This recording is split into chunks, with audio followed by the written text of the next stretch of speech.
is a photograph which I took the night before I was going to do the first swim across the North Pole. I will never ever forget that feeling inside my stomach when I looked out over that icy terrain, thinking tomorrow I'm going to dive into the Arctic Ocean. Fresh water freezes at 0. The water at the North Pole is minus 1.7. It's unbelievably cold. So why?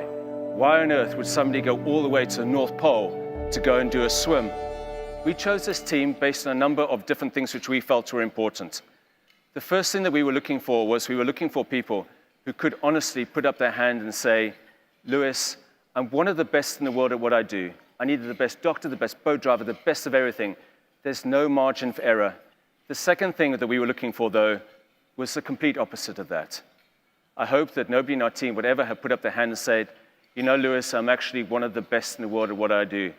And that is because they're very, very humble.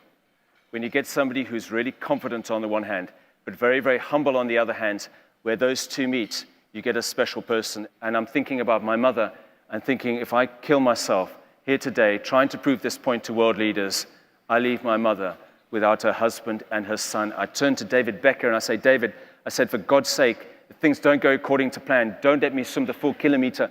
Pull me out after 500 meters. He grabs me, he pulls me away from the edge of the ice, and he says to me, Lewis, he said, if you dive into this water, preparing to swim a kilometer, but also thinking about the possibility of getting out after just 500 meters, do you know what you're doing then?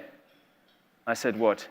He said, Lewis, he said, you're going to be confusing the most important part of you, your subconscious, because you are preparing for victory and defeat in your mind at the same time.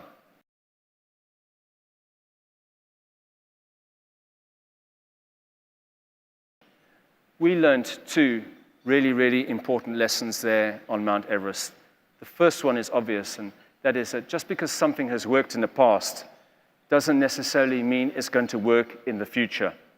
The second lesson is also one about change, and that is you can change your stroke or you can change your speed, but for real and effective change to take place, one has to be prepared to completely change one's mindset.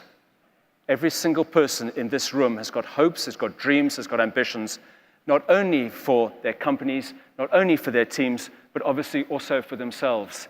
But sometimes the only thing which is stopping us from achieving those hopes and dreams and ambitions is just one thing, and that is fear.